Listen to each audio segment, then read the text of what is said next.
Hello students. तो बच्चों, नए चैप्टर में आ गए हैं हम जेई मेन के mechanical properties of fluids, chapter number 9। और उसके क्वेश्चन करेंगे। चलो क्वेश्चन नंबर 1 से स्टार्टिंग करते हैं। देखो क्या बोला है इसमें जरा शुरुआत करते हैं। A hydraulic automobile lift is designed to lift vehicles of mass 5000 kg. The area of cross section of a cylinder carrying the load of 250 centimeter square. The maximum pressure pressure the smaller piston would have to bear is। देखो भाई, एक hydraulic automobile lift आपके पास है ये। ठीक है, इसमें क्या होता है, इसमें दो तरफ पिस्टन होते हैं। एक तरफ का जो पिस्टन होता है वो पतला होता है और दूसरी तरफ का पिस्टन जो होता है, मतलब एक तरफ पिस्टन बड़ा होता है और एक तरफ छोटा होता है। मान लो इधर वाला पिस्टन ये है, ये तो देखो बड़ा है साइज में, ये रहा पिस्टन। ठीक है, और इधर वाला जो पिस्टन है वो साइज में छोटा है। ठीक है, ऐसा है। अब इसका एरिया मान लो A1 है बड़े वाले का और छोटे वाले पिस्टन का A2 है। तो यहां पर लगता है पास्कल्स लॉ। पास्कल ये कहते हैं कि एक पिस्टन पर अगर हम फोर्स लगाते हैं, एक पिस्टन पर फोर्स लगाते हैं F1, मान लो इस पे लगाया F1, तो दूसरे पिस्टन पर खुद से फोर्स F2 आ जाएगा। क्यों? क्योंकि यहां पे इसके अंदर लिक्विड भरा हुआ है।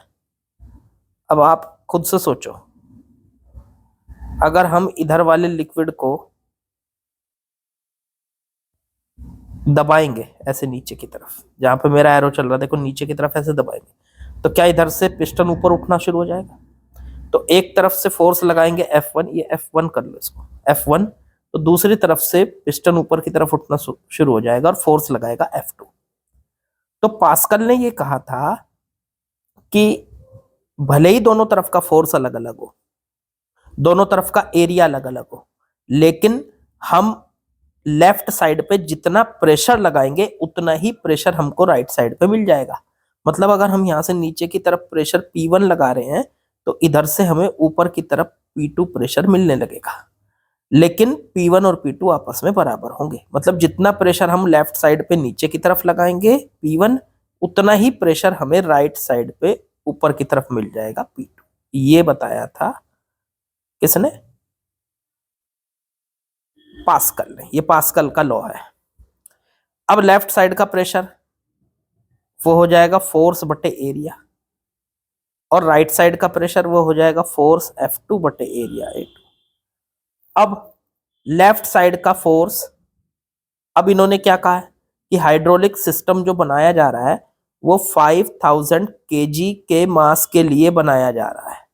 मतलब इसके ऊपर, आप इस पिस्टन के ऊपर जो फोर्स लगाओगे F1, वो 5000 kg, ये तो मास हो गया, और इनटू में G से मल्टीप्लाई कर लो तो ये फोर्स हो गया। इतने न्यूटन फोर्स आप इधर लगा रहे हो, किस तरफ? लेफ्ट की तरफ। और उसका एरिया कितना है उसी साइड का, पिस्टन का एरिया 250 सेंटीमीटर स्क्वायर।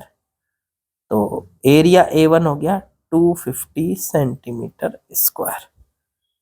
तो अब राइट साइड में मैक्सिमम प्रेशर कितना आएगा? राइट साइड का प्रेशर पूछा है तो P2 पूछा है। अब हमें तो पता है F1 बटे A1 बराबर F2 बटे A2। ये जो F2 बटे A2 है, क्या ये राइट साइड का प्रेशर P2 है? हाँ बिल्कुल। तो बस यही तो हमें निकालना है।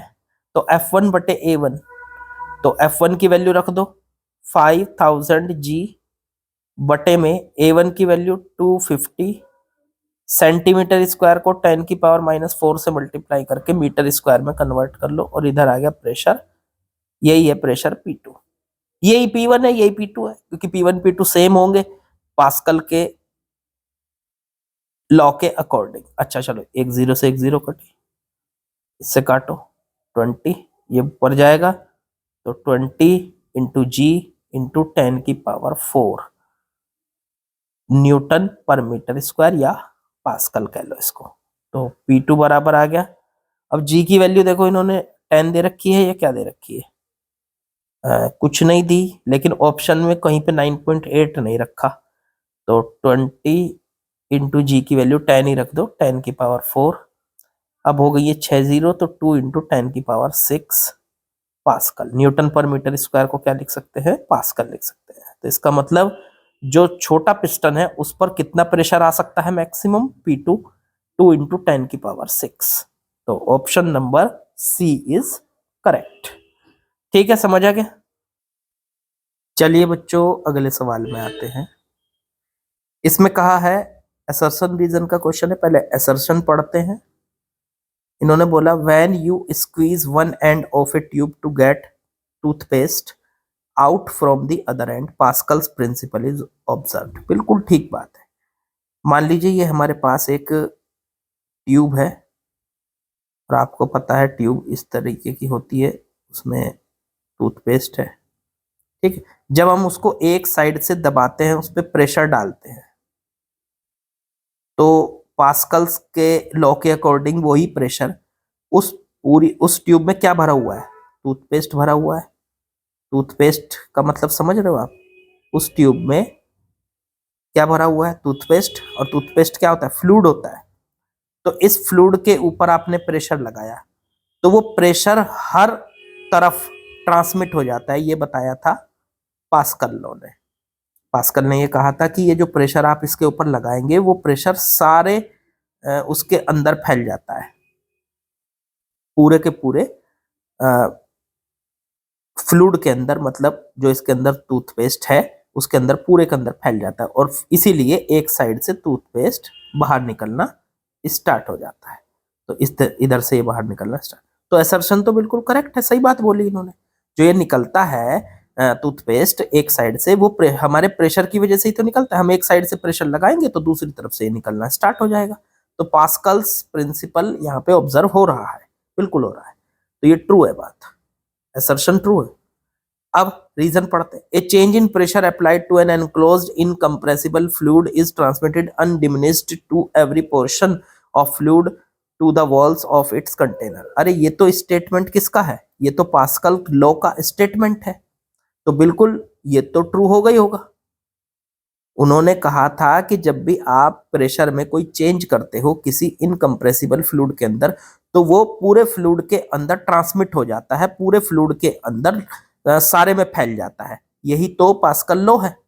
तो दोनों ट्रू हो गए, और इसी पास्कल लॉ से हम टूथपेस्ट को खाली करते हैं, या ये कह लो टूथपेस्ट को उसके अंदर से निकालते हैं। तो इसलिए असर्शन भी ट्रू है, रीजन भी ट्रू है, और reason is the correct explanation of assertion. तो इसलिए हमारा आंसर सी बनेगा कि ए भी ट्रू है, आर भी ट्रू है, और R is the correct explanation of A. ठीक है, तो बिल्कुल आसान सवाल था ये तो। चलो आगे बढ़ते हैं। चलिए क्वेश्चन नंबर 3 पे आते हैं बच्चों। अगले सवाल में देखो क्या दिया। देखो एक ट्यूब दी है आपको इस टाइप की, यहां से इसका एरिया ज्यादा है, और आगे जैसे जैसे ये बढ़ रही है इसका एरिया कम होता जा रहा है। ठीक है, तो ए और बी 2 पॉइंट दिए हैं, एक ये कलर चेंज कर लेता हूँ, ये रहा बी और ये रहा ए। ठीक है, अब ए का एरिया दे रखा है, बी का एरिया भी दे रखा है इन्होंने, और ये कहा है liquid of given density flowing steadily in horizontal tube. Tube horizontal है, ठीक है, of varying cross section. Cross sectional area A का दे रखा है, देखो ये, और ऐसे ही क्रॉस सेक्शनल एरिया बी का दे रखा है। ठीक है, और स्पीड ऑफ लिक्विड बी पर दे रखी है, तो ए पर निकालनी पड़ेगी। पहले तो यहाँ पे इक्वेशन ऑफ कॉन्टिन्यूटी लगाते हैं, याद होगा इक्वेशन ऑफ कॉन्टिन्यूटी क्या होती है, तो वो होती है एरिया इनटू में वेलोसिटी a1 v1 बराबर a2 v2।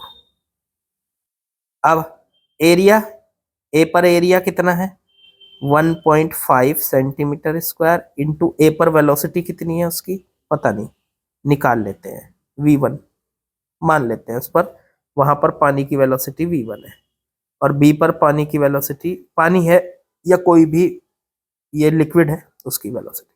अब ऐसे ही ए टू मतलब बी पर उसका एरिया, बी पर उसका एरिया है 25 mm का स्क्वायर, और इनटू में वहां पर उसकी स्पीड 60 सेंटीमीटर पर सेकेंड, ये हो गई। चलो सॉल्व कर लो v1 की वैल्यू। तो 25 mm² को मीटर स्क्वायर में कन्वर्ट करने के लिए 10⁻⁻6 से मल्टीप्लाई कर लो, ठीक है ना, और ये बन गया मीटर स्क्वायर। सेंटीमीटर 60 सेंटीमीटर पर सेकंड है, इसको चेंज कर लो मीटर पर सेकंड में, तो 60 इंटू 10⁻⁻2 मीटर पर सेकंड, बटे में, इसको बटे में ले जाओ, 1.5 सेंटीमीटर का स्क्वायर, तो 10⁻⁻4 मीटर स्क्वायर। मीटर स्क्वायर से मीटर स्क्वायर कट गया, v1 की वैल्यू आ गई, पॉइंट हटाओ, 10 लगाओ ऊपर, इंटू में 10, और 15 से इसको काट दो, 4, तो ये बन गया 40 इंटू 25, 25 इंटू 40 कितना हो जाएगा, 1000 इंटू, देखो 10, 25 और 4, इन तीनों के मल्टीप्लाई करके आ गया 1000, और ऊपर बचा 10⁻⁻6, 10⁻⁻4 है, -2, ये कट जाएगा, यहाँ बचेगा -2, -2 -2 10⁻⁻4, तो ये बचा v1 बराबर 10⁻⁻1 या 0.1 मीटर पर सेकेंड, ये लिख सकते हो आप। इसका मतलब ए पर उसकी स्पीड पता चल गई कितनी। अब ए का प्रेशर पी ए मान लेते हैं, बी का प्रेशर पी बी मान लेते हैं, और P A minus P B हमको कैलकुलेट करना है, चलो वो भी कर लेते हैं। अब लगाएंगे हम बर्नौली थ्योरम। बर्नौलीज थ्योरम वो है P A plus half rho V square plus rho ji H half rho V A square rho ji H A. ऐसे ही पी बी, बी पर लगाएंगे तो हाफ रो वी बी का square plus rho जी H B. अब height तो दोनों की सेम है, रो जी एच, क्योंकि हमें कहा गया कि ये जो ट्यूब है ये हॉरिजॉन्टल है, और हॉरिजॉन्टल ट्यूब कैसी होती है, दोनों तरफ उसकी साइड, जैसे मान लो ऐसे हॉरिजॉन्टल ट्यूब रखी हुई है ऐसे, तो इसकी दोनों तरफ की जो साइड है, मान लो ये धरती है, तो यहाँ से सेंटर से इसकी डिस्टेंस और यहाँ सेंटर से इसकी डिस्टेंस सेम होती है, तो दोनों तरफ की हाइट एच ए और एच बी तो दोनों तरफ की बराबर है, इक्वल है, हॉरिजॉन्टल ट्यूब है तो इसलिए rho ji H A rho ji H B cut गए। अब ये आ गया P A minus P B, इसे इधर ले जाओ, हाफ रो कॉमन ले लो, वी बी का स्क्वायर माइनस वी ए का स्क्वायर, हाफ रो की वैल्यू दे रखी इसने 1000, वी बी, बी की वेलोसिटी, तो बी की वेलोसिटी कितनी थी v2, वो तो थी हमारी 60 सेंटीमीटर पर सेकेंड, 60, बी की वेलोसिटी थी हमारी 60 सेंटीमीटर पर सेकेंड, 60 सेंटीमीटर पर सेकेंड को लिख सकते हैं 0.6 का स्क्वायर, मीटर पर सेकेंड में बदल दिया मैंने, और वी ए की वेलोसिटी आई 0.1, तो 0.1 का स्क्वायर। ये आ गया सॉल्व करके 1000, 0.6 का स्क्वायर करेंगे तो 0.36, 0.01, तो ये आ गया 1/2, 1000, 0.01 तो 0.35 आ गए, इसको अंदर मल्टीप्लाई कर लो, तो ये आ गया P A minus P B equals to 1000 के अंदर मल्टीप्लाई करेंगे तो ये बन जाएगा 350/2, ये आ चुका है 175 पास्कल, तो P A minus P B की वैल्यू 175 पास्कल आ गई है। ऑप्शन ए इज करेक्ट बच्चों। चलो जी आगे बढ़ते हैं। चलिए बच्चों अगले सवाल में आते हैं। सवाल देखते हैं क्या दिया है। ग्लिसरीन ऑफ डेंसिटी, ग्लिसरीन की डेंसिटी दे रखी है 1.25 10⁻³ kg per meter cube is flowing through a conical section of pipe. Okay, the area of cross section of pipe is at ends. This pressure drops across this. The rate of flow of glycerin through pipe. This rate of flow भी दे रखा, value of x बताना है। Okay, एक बात सोचो, ये है जी एक तरफ से पाइप बना लेते हैं इस टाइप का, ये रहा जी पाइप, ठीक है। इसके अंदर ग्लिसरीन बह रही है, ग्लिसरीन चल रही है इसके अंदर। एक तरफ का क्रॉस सेक्शन एरिया A1 ये तो है 10 सेंटीमीटर स्क्वायर, और एक तरफ का A2 ये है 5 सेंटीमीटर स्क्वायर।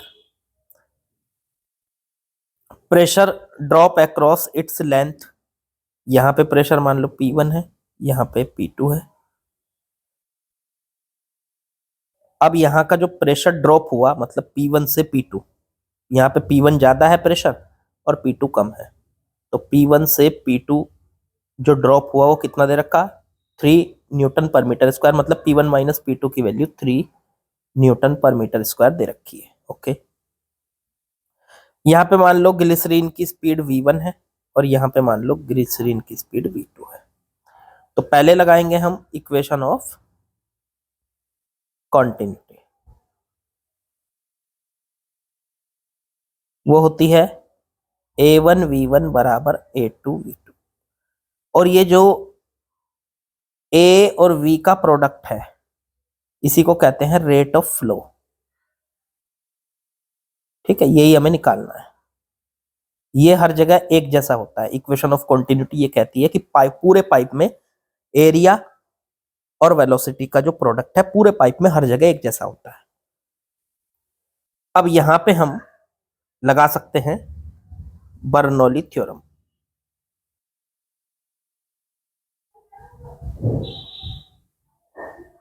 बर्नौली थ्योरम में P1 प्लस हाफ रो V1 स्क्वायर प्लस रो GH1, ऐसे ही P2 प्लस हाफ रो V2 स्क्वायर प्लस रो GH2। रो GH1 H2 कट गए क्योंकि हॉरिजॉन्टल माना है हमने इस पाइप को। सर उन्होंने कहा तो है नहीं कि हॉरिजॉन्टल है। देखो जब कुछ ना दिया हो, हाइट वगैरह कुछ नहीं दे रखी, तो हॉरिजॉन्टल ही मानना पड़ेगा। अब इसे इधर ले आओ, P1 माइनस P2 बराबर हाफ रो V1 का स्क्वायर माइनस V2 का स्क्वायर, कॉमन ले लो। P1 माइनस P2 की जगह रख दो 3, हाफ रो की वैल्यू, ग्लिसरीन का रो दे रखा 1.1, इसकी 10⁻³ की मल्टीप्लाई कर लो तो 1250 ये दे रखा है, ठीक है, और इनटू में V1 का स्क्वायर माइनस V2 का स्क्वायर। क्या हम इस 2 से इसको काट दें? 2 से काटा तो 625 आ गया। जरा चेक करो यही आ गया कि नहीं। इसको इसके बटे में ले गए तो V1 का स्क्वायर माइनस V2 का स्क्वायर बराबर 3/625। ये 3 क्या था, न्यूटन पर मीटर स्क्वायर, बिल्कुल करेक्ट है, और ये 6 kg पर मीटर क्यूब, ये भी करेक्ट है। बस एक इक्वेशन तो ये बन गई बच्चों। दूसरी इक्वेशन बनाएंगे A1 इंटू V1 और A2 इंटू V2 से। तो उसके लिए एरिया दे रखा है, वेलोसिटी एरिया है 10 सेंटीमीटर स्क्वायर A1 की वैल्यू, और दूसरा एरिया A2 5 सेंटीमीटर स्क्वायर, इधर V1 की मल्टीप्लाई और इधर V2 की मल्टीप्लाई, सेंटीमीटर स्क्वायर से सेंटीमीटर स्क्वायर कट गया तो V1 बराबर आ गया V2 बटे में 2, V1 बराबर आ गया V2 बटे में 2। अब उठा के V1 की जगह ये रख दो, तो V1 की जगह उठा के रख दिया हमने यहाँ पे V2 बटे 2 का होल स्क्वायर माइनस V2 का स्क्वायर बराबर 3/625। ये आ चुका है ये आ चुका है V2 का स्क्वायर बटे में 4 माइनस V2 का स्क्वायर बराबर 3/625। एलसीएम ले लो तो ये आ जाएगा 3/4 और V2 का स्क्वायर बराबर 3/625। देखो एक काम करो, 3 से 3 कट गया, V2 बराबर हो गया 4 को यहाँ ले जाओ 4/625। तो V2 बराबर आ जाएगा अंडर रूट में 4/625। 4 का अंडर रूट 2 और 625 का 25, 2/25 मीटर पर सेकंड इसकी स्पीड आ गई। अब हमें क्या बताना था? हमें बताना था rate of flow. Rate of flow, rate of flow, उसका फॉर्मूला क्या होता है? Area into velocity. अब जहां पे वेलोसिटी इसकी v2 है वहीं का एरिया, तो वहीं का एरिया a2 है, तो a2 इंटू v2 आंसर हो जाएगा हमारा। तो a2 कितना है? 5 सेंटीमीटर स्क्वायर, 10⁻⁻4 से मल्टीप्लाई कर लो, ये बन गया मीटर स्क्वायर। और v2 हो गया 2/25 मीटर पर सेकेंड। चलो 5 से इसको काट लो, ये आ जाएगा 2/5 इंटू 10⁻⁻4 और ये होता है मीटर क्यूब पर सेकेंड, इसका यूनिट हो जाएगी। ये है रेट ऑफ फ्लो, इसको क्यू भी कह सकते हैं। तो ये आ गया 2/5, ऑप्शन चेक कर लो। अच्छा ये बता रखा x इंटू 10⁻5 के इक्वल, तो ये इसको रख दो उठा के, क्यू की जगह यहां रख दो, x इंटू 10⁻5 मीटर क्यूब पर सेकेंड बराबर 2/5 इंटू 10⁻4 मीटर पर सेकेंड। ये कट गया इससे, मीटर क्यूब पर सेकेंड ये कट गया इससे, ये गया इसके अपॉन में, तो x बराबर आ गया 2 इंटू 10⁻4 बटे 5 इंटू 10⁻5। इससे इसको काटो, -1 बचेगा, ये ऊपर जाएगा तो ये 20/5 हो जाएगा। आंसर आ गया 4, x की वैल्यू बच्चों 4 आ गई। तो बार बार दो ही इक्वेशन लग रही, एक तो रेट ऑफ कंटिन्यूटी वाली, ये याद रखो a1 v1 बराबर a2 v2, और दूसरी बर्नौली थ्योरम। ठीक है, ये लग रही है आपकी। आसान सवाल था, बस थोड़ा सा टाइम कंज्यूमिंग था। ठीक है, चलो अगले सवाल में पहुंचते हैं। चलिए बच्चों अगले सवाल में आते हैं। The surface of water in A water tank. चलो जी पहले एक वाटर टैंक बना लेते हैं। ये रही वाटर टैंक,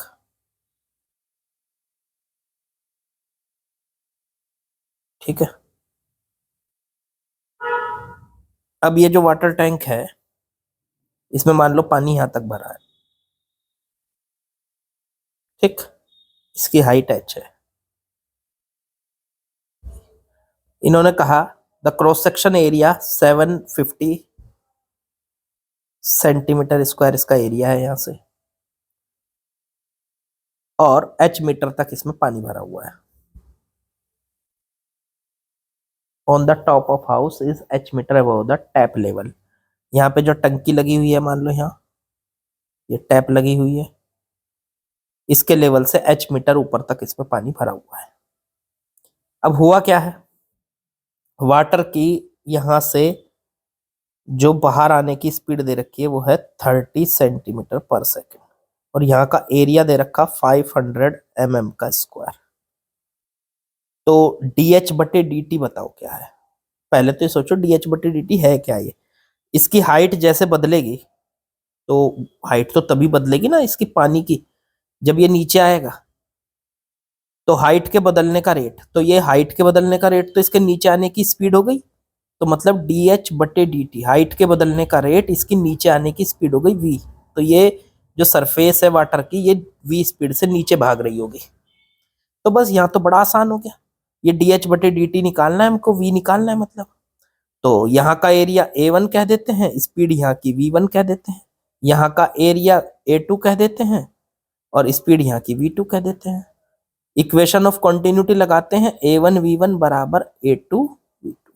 चलो a1 को तो लिखो 750 सेंटीमीटर स्क्वायर। सेंटीमीटर स्क्वायर को किस में बदल लो, 10⁻⁻⁴ मीटर स्क्वायर में। फिर v1 इसकी स्पीड हमें निकालनी है। फिर a2 है 500 mm का स्क्वायर, mm का स्क्वायर मतलब 10⁻⁻�6 मीटर स्क्वायर कर लो इसको। और इनटू में a2 इसका एरिया, तो इसका एरिया है 30 सेंटीमीटर पर सेकंड, तो 10⁻⁻2 मीटर पर सेकंड। सबको उसमें चेंज कर लिया हमने मीटर में। अब ये सॉल्व करने के लिए v1 निकालेंगे यहां से, तो वो आएगा आपका 500 इंटू में 10⁻⁻6 -2 तो माइनस का 8 हो गया, इंटू में 30 और बटे में 750 इंटू 10⁻⁻4। लो जी ये v2 आ गया। अब 0 से 0 कटी। अब काटो इसको 25 से, 3 25 से इसको 2, 3 से 30 काटा 10, ये ऊपर गया तो 2 बच रहा है ऊपर, इंटू 10 की पावर माइनस का 4 और प्लस का 10 माइनस का 3 मीटर पर सेकंड आ गया। लो v1 आ गया 2 इंटू 10⁻⁻3 मीटर पर सेकंड। अब ये कितना दे रखा है, इसे v1 को दे रखा है x इंटू 10⁻⁻3 मीटर पर सेकंड के बराबर रख दो, तो 2 इंटू 10⁻⁻3, 10⁻3 कटा तो x की वैल्यू 2 आ गई। लो जी बच्चों, तो आसान सवाल था, x की वैल्यू 2 आ गई, कुछ नहीं था इसमें, बिल्कुल इजी सा क्वेश्चन था। ठीक है, बस आपको ये समझना है कि क्या दिया है, क्या कैलकुलेट करना है, कौन सा फॉर्मूला लगना है, रटे हुए होने चाहिए फॉर्मूले। चलिए बाकी कल करते हैं, और आज का काम यहीं पे खत्म। लाइक शेयर सब्सक्राइब कमेंट वो सब कर ही दोगे आप, प्रैक्टिस करते रहिए, सिलेक्शन की टेंशन मत लीजिए। कल मिलते हैं।